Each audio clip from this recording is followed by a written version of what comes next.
Давай. Aka ukali, men kimligini aytmayman otini. Toshkentda o'sha mashhur odamlar ham vaqti kelganda kelgan, Stalinni bitta ko'rsammikin deb Ishentiydan to'g'ri prezident olib qaytib ketishgan. Ishonaveringlar. To'g'ri shunda prezident berib yubordilar. Ha, sen Jo'rabekka bitta prezident borishlarga nasib qilibdi deb berib yubordim dedilar. Lekin kimligini aytmayman. Kuzatyapsiz aka, mana siz uchun ko'rsatyapman, ko'ra olmaganingiz uchun. Jivoy o'zini mana. Hamma gap mana shu odamda. Hamma gap mana shu odamda. Amallab okamlar ketdi, yur ketdi. Men ham bahonada Stalinni ko'raman deb o'zlari ham ergashib keldilar mana Stalinni ko'rgani.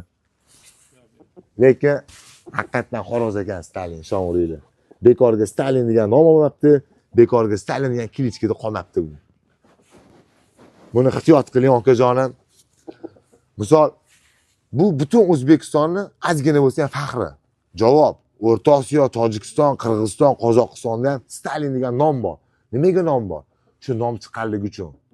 Bu nom ham boya aytganimdek o'zidan o'zi chiqmagan ukalar, necha yildir tajribalardan kelib chiqib kelgan.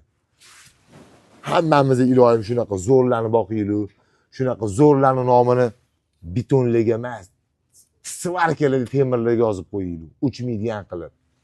Значит, bilinglar, O'rta Osiyoda O'zbekistonning qanaqa o'rni bor? Xoroz bo'yicha. Qanaqa ishqibozlari bor? Xorozni. Xorozni qanaqa zo'rlari bor? O'shani ham bitta o'zingiz uchun bilib qo'yinglar. O'zbekiston qanaqa o'rindaligini Xoroz bo'yicha.